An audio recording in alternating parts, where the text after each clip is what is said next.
नमस्कार दोस्तों, achievers academy के प्लेटफॉर्म पर आप सबका स्वागत है।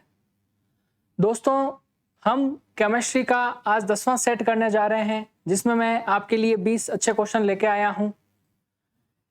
10 सेट का मैंने आपसे वादा किया था, 10 सेट अच्छे मैं आपके लिए लेके आया। उम्मीद है अगर आपने ईमानदारी से अब तक मेरा साथ दिया है तो काफ़ी बातें आपको सीखने को मिली होगी। इसके बाद हम बायो स्टार्ट करेंगे। बायो के अच्छे 10 सेट लेके आएंगे, जिसमें मैं रोज आपके लिए 20 अच्छे क्वेश्चन लेके आऊंगा और बायो में, जीव विज्ञान में भी आपका अच्छा नॉलेज बढ़ेगा। तो शुरू करें आज का अपना सेशन। चलो शुरू करते हैं। देखो दोस्तों, आज के सेशन की बात करें तो प्रैक्टिस सेशन अपना 10 नंबर है। हीलियम परमाणु जब इलेक्ट्रॉन खोता है तब वह बनाता है अल्फा कण, प्रोटॉन, धनात्मक हीलियम आयन या ऋणात्मक हीलियम आयन। तो इसका सबसे सही जो आंसर होगा वो होगा स। हीलियम परमाणु जब इलेक्ट्रॉन खोता है, हीलियम परमाणु जब इलेक्ट्रॉन खोता है तो वो क्या बनाता है? वो धनात्मक हीलियम आयन बनाता है। क्या बनाता है? धनात्मक हीलियम आयन बनाता है। ठीक है, ये बात समझ में आई। हीलियम परमाणु जब इलेक्ट्रॉन खोता है तो वो क्या बनता है? धनात्मक हीलियम आयन बनता है ना? धनात्मक हीलियम आयन बनता है। ठीक है, चलो आगे चलें। चलो, है ना। आतिशबाजी में हरा रंग किसके कारण होता है? देखो, जनरल कंपटीशन की हम बात करें तो आतिशबाजी की बात करें ना तो 2 रंग ध्यान रखना दोस्तों। अगर आप फायर क्रैकर्स की बात कर रहे हो, आतिशबाजी की बात कर रहे हो तो 2 रंग ध्यान में रखना। कौन कौन से? एक आप हरा रंग ध्यान में रखना और एक आप लाल रंग ध्यान में रखना, है ना। एक आप हरा रंग ध्यान में रखना और एक लाल रंग ध्यान में रखना। जो हरा रंग है वो बेरियम के कारण होता है और लाल रंग है वो स्ट्रोंशियम के कारण होता है। तो यहाँ पे सबसे सही आंसर क्या होगा? अ। स्ट्रोंशियम के कारण होता है लाल रंग और बेरियम के कारण कैसा होता है? हरा रंग। ठीक है। सोडियम के कारण पीला रंग होता है। कैसा रंग होता है? पीला, येलो, है ना। और कैल्शियम यूज नहीं आता है आतिशबाजी में। ठीक है, तो ये बातें ध्यान रह जाएगी। आतिशबाजी, फटाके वगैरह बनाने में, फायर क्रैकर्स में स्ट्रोंशियम के कारण लाल रंग, बेरियम के कारण हरा रंग। याद रखने का देखो सबसे बढ़िया तरीका, स्ट्रोंशियम में आर आ रहा है ना, आर मतलब रेड हो गया। सोडियम के कारण पीला रंग और कैल्शियम यूज में नहीं आता। आगे चलते हैं। निम्नलिखित में से कौन सा कार्बन का एक रूप नहीं है? देखो, कार्बन के बहुत सारे रूप होते हैं जिन्हें हम कार्बन के अपर रूप कहते हैं। ठीक है, कार्बन के अपर रूपों में, है ना, 2 प्रकार के होते हैं। एक होते हैं क्रिस्टलीय, एक होते हैं अक्रिस्टलीय, है ना। एक होते हैं क्रिस्टलीय, एक होते हैं अक्रिस्टलीय। ठीक है, क्रिस्टलीय की बात करें तो क्रिस्टलीय में क्या क्या आ गया? क्रिस्टलीय में आ गया हीरा, है ना। क्रिस्टलीय में आ गया ग्रेफाइट, है ना। और क्रिस्टलीय में क्या आ गया? फुलरीन। हीरा, ग्रेफाइट, फुलरीन, ये कार्बन के कौन से अपर रूप हो गए? ये कार्बन के क्रिस्टलीय अपर रूप हो गए। जबकि अक्रिस्टलीय में क्या हो गया? अक्रिस्टलीय में हो गया आपके कोयला। ठीक है, अक्रिस्टलीय में आपके हो गया कोक। ठीक है, अक्रिस्टलीय में आपके कार्बन ब्लैक हो गया, कार्बन ब्लैक, जिसे हम काजल कहते हैं। ठीक है, और अक्रिस्टलीय की बात करें, कोयला को कार्बन ब्लैक, जिसे हम काजल कहते हैं। और अक्रिस्टलीय में आता है अपने चारकोल। ये सारे कार्बन के क्या हैं? अपर रूप हैं। कार्बन के क्या हैं? अपर रूप, जिन्हें हम एलोट्रोप्स कहते हैं, जिन्हें हम एलोट्रोप्स कहते हैं, अपर रूप कहते हैं। ठीक है, तो देखो, निम्नलिखित में से कौन सा कार्बन का एक रूप नहीं है? काजल कार्बन का रूप है ना। हेमेटाइट, ग्रेफाइट कार्बन का रूप है, चारकोल कार्बन का रूप है, हेमेटाइट नहीं है। हेमेटाइट क्या है दोस्तों? तो सबसे सही आंसर क्या है? ये। मैं बात करूं आयरन की, किसकी बात करूं? आयरन की, जिसे अपने लोहा कहते हैं। लोहे के आप 2 अयस्क ध्यान में रखो। लोहे के अपने को 2 अयस्क ध्यान में रखने हैं, 2 और ध्यान में रखने हैं, ओर्स, है ना। लोहे के आप 2 अयस्क ध्यान में रखो, 2 ओर्स ध्यान में रखो। कौन कौन से अयस्क आपको ध्यान में रखने हैं?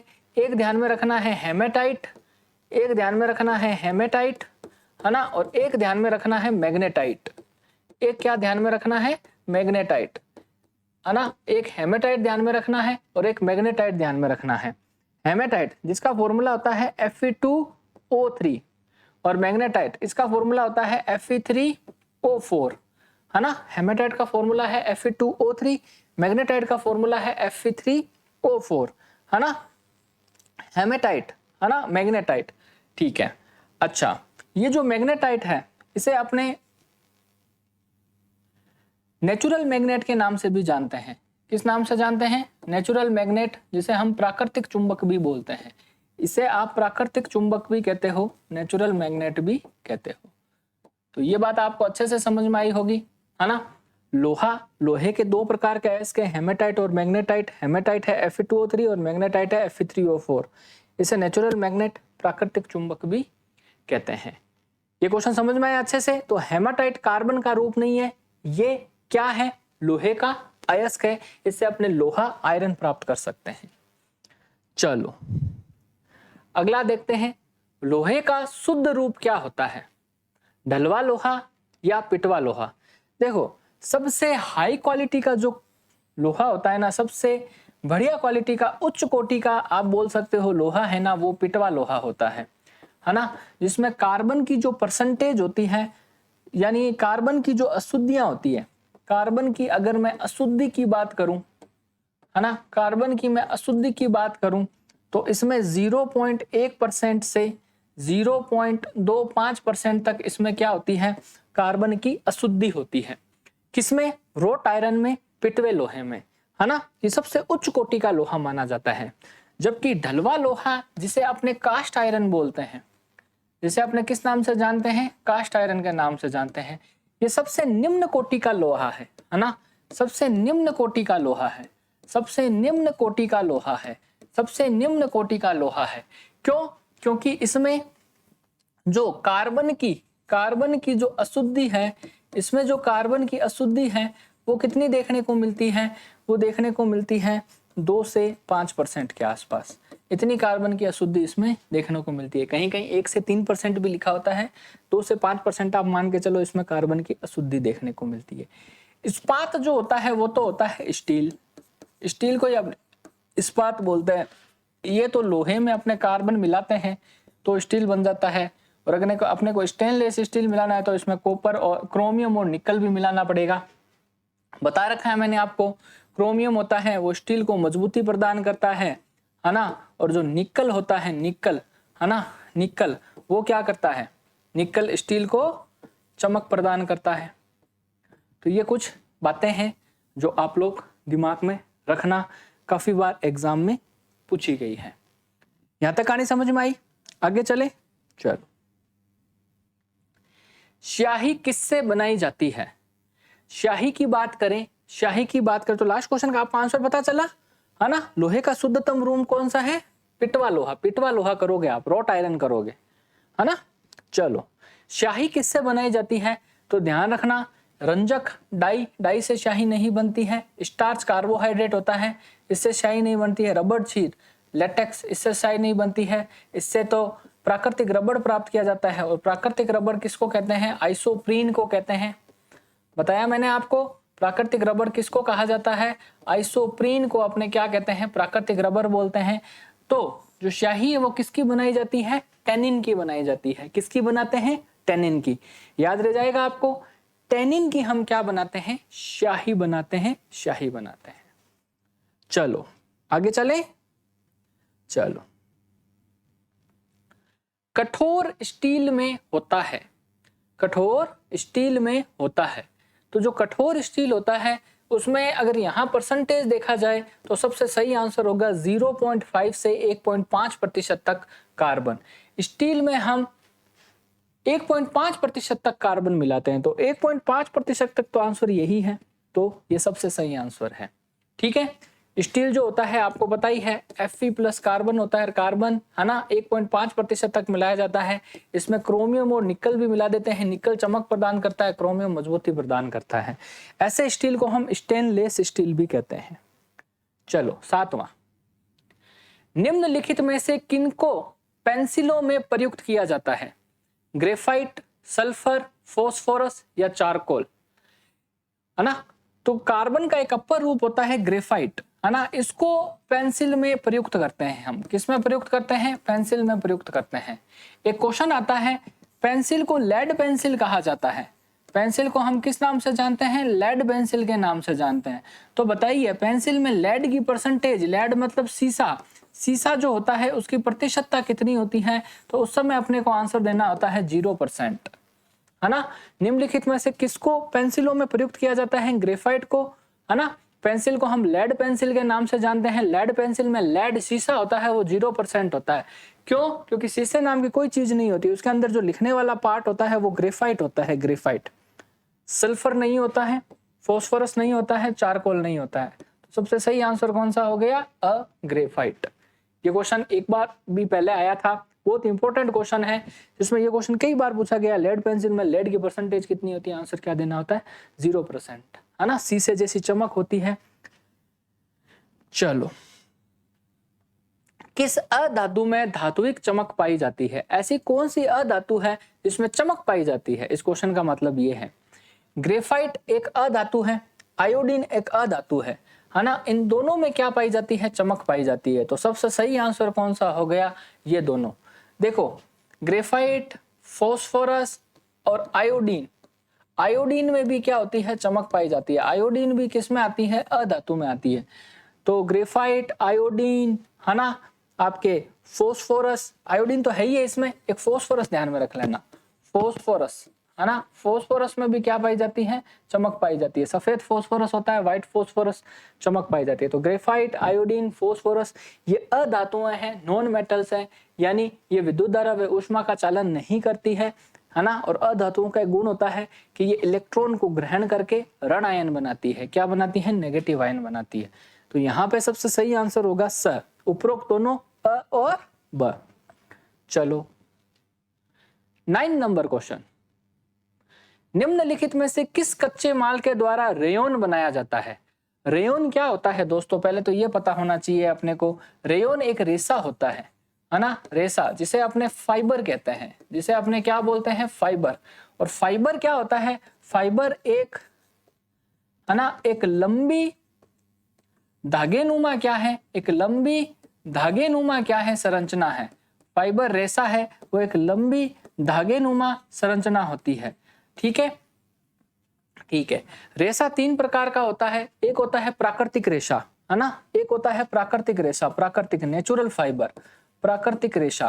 प्राकृतिक रेशे में हो गया आपके कपास, कपास हो गया, है ना, जूट हो गया, है ना, ऊन हो गया, ऊन, रेशम हो गया, ये क्या है? प्राकृतिक रेशे हैं, है ना। और एक होता है संश्लेषित रेशा। संश्लेषित रेशे में नाइलॉन हो गया, टेरिलीन हो गया, पोरलोन हो गया, है ना, पॉलिस्टर हो गया, है ना, ये सब किस में आते हैं? ये संश्लेषित रेशे में आते हैं। लेकिन कुछ रेशे ऐसे होते हैं जिनको हम अर्ध संश्लेषित, सेमी सिंथेटिक फाइबर भी बोलते हैं। तो एक रेशा है रेयोन जो कि अर्ध संश्लेषित रेशा है, जो क्या होता है? सेल्यूलोज का यूज करते हुए क्या होता है? बनाया जाता है ना, सेल्यूलोज का यूज करते हुए बनाया जाता है। तो याद रखना, ऐसा कौन सा अर्ध संश्लेषित रेशा है जिसमें सेल्यूलोज का यूज करते हैं? तो उसका आंसर देना होता है रेयोन। तो रेयोन में क्या आंसर होगा? सेल्यूलोज। प्लास्टिक नहीं, पेट्रोलियम नहीं, इनमें से कोई नहीं। आंसर क्या है? सेल्यूलोज। और सेल्यूलोज आपको पता है क्या होता है? कार्बोहाइड्रेट होता है। प्रकृति में पाया जाने वाला सर्वाधिक मात्रा में कार्बनिक पदार्थ कौन सा होता है? सेल्यूलोज ही होता है। प्रकृति में पाया जाने वाला सर्वाधिक मात्रा में कार्बनिक पदार्थ कौन है? सेल्यूलोज। चलो, 10वां क्वेश्चन, विश्व का प्रत्येक पदार्थ अत्यंत सूक्ष्म कणों से मिलकर बना होता है, यह सर्वप्रथम किसने कहा था? विश्व का प्रत्येक पदार्थ अत्यंत सूक्ष्म कणों से मिलकर बना होता है, यह सबसे पहले किसने कहा था? दोस्तों डाल्टन मत बोलना, आपको आंसर देना है कणाद। 600 ईस्वी में महर्षि कणाद होते थे, एक महर्षि थे कणाद। उन्होंने 600 ईस्वी में कह दिया था कि पूरे ब्रह्मांड का जो सबसे सूक्ष्मतम कण है वो है परमाणु। परमाणु अविभाज्य व अविनाशी है ना। लेकिन डाल्टन ने एक बुक लिखी थी a new system of chemical philosophy, उसमें परमाणु सिद्धांत उसने दिया था। उसमें उसने ये रिटर्न स्टेटमेंट दे दिया था 1808 में कि परमाणु अविभाज्य व अविनाशी कण है। इसलिए परमाणु सिद्धांत का जनक डाल्टन को माना जाता है। लेकिन डाल्टन से पहले, डाल्टन तो 18वीं शताब्दी का बंदा है, डाल्टन से पहले 600 ईसा पूर्व में, है ना, कणाद ने ये कह दिया था, महर्षि कणाद ने, कि विश्व का प्रत्येक पदार्थ अत्यंत सूक्ष्म कणों से मिलकर बना होता है। ये बात कणाद ने कही थी, रदरफोर्ड नहीं है। रदरफोर्ड ने तो, अब देखो इनसे भी कुछ क्वेश्चंस देख लेते हैं। क्वेश्चन आता है परमाणु सिद्धांत किसने दिया था, है ना, परमाणु सिद्धांत, तो आंसर देना होता है डाल्टन ने। परमाणु सिद्धांत जिसे हम एटॉमिक थ्योरी कहते हैं, है ना, परमाणु सिद्धांत एटॉमिक थ्योरी किसने दी थी, जॉन डाल्टन ने। कब दी थी, 1808 में। ठीक है। कणाद, रदरफोर्ड, रदरफोर्ड ने परमाणु के नाभिक की खोज की थी। नाभिक की खोज कब की थी, 1911 में, 11 में, है ना, रदरफोर्ड ने नाभिक की खोज की थी। ठीक है, चलो चले आगे, चलो। तो पीछे वाले का आंसर क्या होगा, कणाद होगा, है ना। अच्छा, ये मोजले का पता है आपको, मोजले आवर्त सारणी की बात करें, है ना, आवर्त सारणी की बात करें, पीरियोडिक टेबल की बात करें, तो उसका जनक कहा जाता है मेंडलीफ को, है ना, मेंडलीफ को कहा जाता है ना। लेकिन आधुनिक आवर्त सारणी की मैं बात करूं, है ना, आधुनिक आवर्त सारणी की मैं बात करूं, तो वो किसने दी थी, मोजले ने। किसने दी थी, मोजले ने। चलो आगे चलते हैं 11वें नंबर पर। निम्न में से मिर्च के सोरे, सोरे और बिना बुझे चूने का क्रमशः सूत्र क्या है ना। मिर्च का सोरा किसे कहते हैं, NaNO3 को कहा जाता है, सोडियम नाइट्रेट को कहा जाता है। सोरा किसे कहते हैं, सोरा कहते हैं KNO3 पोटेशियम नाइट्रेट को। और बिना बुझा चूना कौन सा होता है, बिना बुझा चूना कैल्शियम ऑक्साइड होता है। कैल्शियम हाइड्रोक्साइड तो बुझा चूना हो गया। अब इनको अरेंजमेंट में देखना है, तो सोडियम नाइट्रेट कहाँ है, इसमें है, इसमें है। पोटेशियम नाइट्रेट इसमें है, इसमें है। ठीक है, कैल्शियम ऑक्साइड इसमें नहीं है, इसमें है। तो सबसे सही आंसर कौन सा हो गया, द, है ना। कैल्शियम हाइड्रोक्साइड होता है, इसे बुझा चूना कहते हैं अपने, है ना, बुझा चूना कहते हैं। समझ में आई बात। देखो ये बातें आपको पता होगी। कैल्शियम ऑक्साइड है ना, कैल्शियम ऑक्साइड, इसमें जब पानी मिलाया जाता है तो क्या बनता है, कैल्शियम हाइड्रोक्साइड बनता है। इसे हम बिना बुझा चूना कहते हैं, बिना बुझा चूना कहते हैं। इसे क्विक लाइम के नाम से भी जाना जाता है, क्विक लाइम के नाम से भी जाना जाता है। जबकि ये होता है, इसे हम बुझा चूना कह देते हैं, है ना, इसे हम बुझा चूना कहते हैं। इसे स्लैक्ड लाइम के नाम से भी जानते हैं। किस नाम से जानते हैं, स्लैक्ड लाइम के नाम से भी जानते हैं। चलो ये कहानी आपको अच्छे से समझ में आई होगी। चलें आगे, चलो। तो लास्ट का आंसर क्या हो जाएगा, द। चलो, पदार्थ की चतुर्थ अवस्था है। देखो पदार्थ की मेनली 5 अवस्थाएं होती हैं। ठोस, है ना, जिसे अपने सॉलिड कह देते हैं। एक होती है द्रव, जिसे हम लिक्विड कह देते हैं। ठीक है। एक होती है गैस। पदार्थ की कितनी अवस्थाएं होती हैं, मेनली 3 अवस्थाएं देखने को मिलती हैं, ठोस, द्रव, गैस। पदार्थ की चौथी अवस्था होती है प्लाज्मा, है ना, प्लाज्मा। और 5वीं अवस्था होती है पदार्थ की Bose Einstein condensate, Bose Einstein condensate, Einstein condensate, condensate. ये पदार्थ की कौन सी अवस्था है, ये पदार्थ की 5वीं अवस्था है। ये पहली हो गई, ये दूसरी हो गई, ये तीसरी हो गई, ये चौथी हो गई, और ये कौन सी अवस्था हो गई, 5वीं अवस्था। तो चौथी अवस्था कौन सी होती है, प्लाज्मा। तो प्लाज्मा है वो पदार्थ की चौथी अवस्था है ना। ये जो चौथी अवस्था है, ये प्रकृति में अपने को सूर्य व तारों पर देखने को मिलती है, सूर्य व तारों पर देखने को मिलती है ना। इस अवस्था में क्या होती है, गैसें जो होती हैं, गैसें वो हाई टेम्परेचर पर, गैसें जो होती हैं वो उच्च ताप पर क्या होती है, गैसें उच्च ताप पर क्या होती है, आयनीकृत हो जाती हैं। गैसें उच्च ताप पर आयनीकृत हो जाती है, आयोनाइज्ड हो जाती है ना, आयोनाइज्ड हो जाती है, आयनीकृत हो जाती है। गैसें उच्च ताप पर आयोनाइज्ड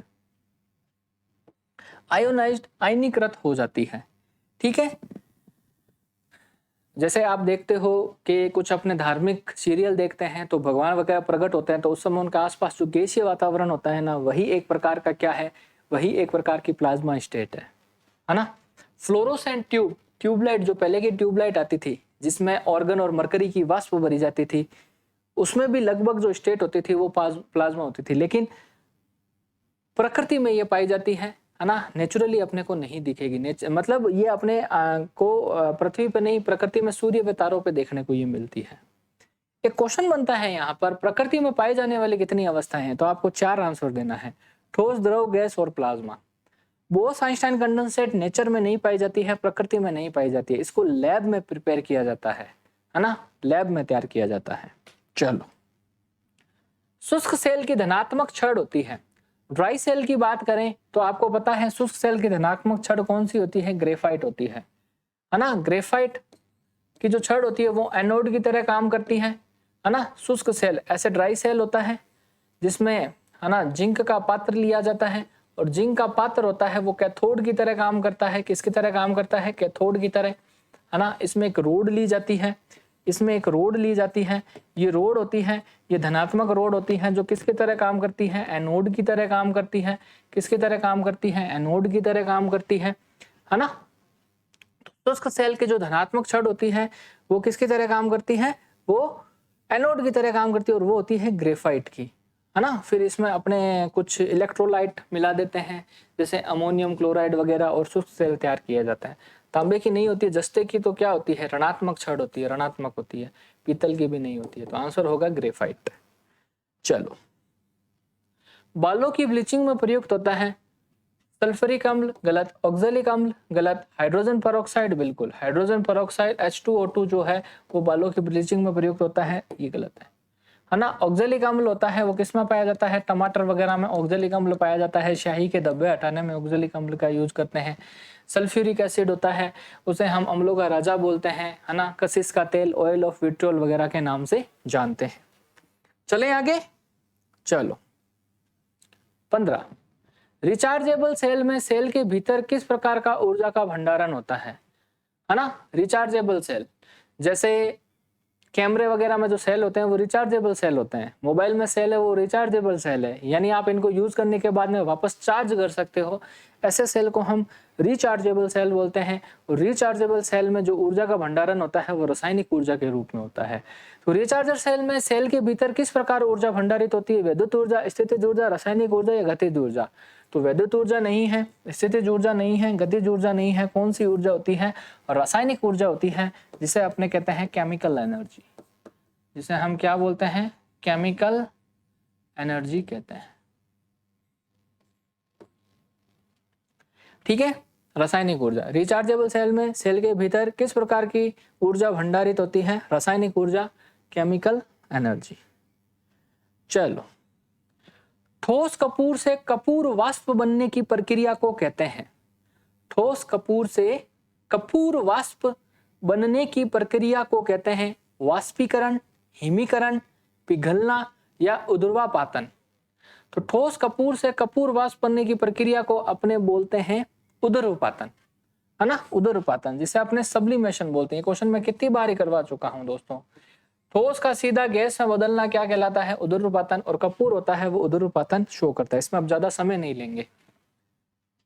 ठीक है, निम्न पदार्थों में से कौन सा पदार्थ खाने की वस्तुओं के परिरक्षण, परिरक्षण का मतलब हो गया प्रिजर्वेशन, परिरक्षण का मतलब हो गया प्रिजर्वेशन, प्रिजर्वेशन परिरक्षण में यूज किया जाता है। साइट्रिक एसिड, गलत। पोटेशियम क्लोराइड, गलत। सोडियम बेंजोएट, बिल्कुल सही। सोडियम क्लोराइड, गलत। नहीं, देखो सोडियम क्लोराइड भी हम परिरक्षण में यूज ले सकते हैं, है ना, परंतु यहाँ पे सबसे सही आंसर होगा सोडियम बेंजोएट। देखो, आप मार्केट से पैक फूड लाते हो ना, जैसे आपने बंद डिब्बे में रसगुल्ले लेके आ गए, या कोई जूस वगैरह लेके आ गया, खाने की कोई वस्तुएं लेके आ गई, वो पैक्ड है, वो ऐसे उसमें लिखा होता है ये 15 दिन तक खराब नहीं हो सकती है, ये 1 महीने भर तक खराब नहीं हो सकती है, या ये 1.5-2 महीने तक खराब नहीं हो सकती है। तो पीछे एक लाइन लिखी हुई होती है, benzoic acid used as a preservative, यानी इसमें बेंजोइक अम्ल है वो परिरक्षक के रूप में क्या है, उपयोग में लिया गया है। यानी ये बेंजोइक अम्ल है वो इस भोजन को जीवाणु रहित रखेगा, यानी इसमें जीवाणु को पनपने नहीं देगा महीने 1.5 महीने तक। ठीक है, तो परिरक्षक वो होते हैं जो भोजन को जीवाणुओं को पनपने से बचाते हैं। नमक भी एक प्रकार का परिरक्षक है, पर पैक्ड फूड में, भोजन में परिरक्षक के रूप में बेंजोइक एसिड का यूज किया जाता है। तो सोडियम बेंजोएट यहाँ पे सबसे सही आंसर है।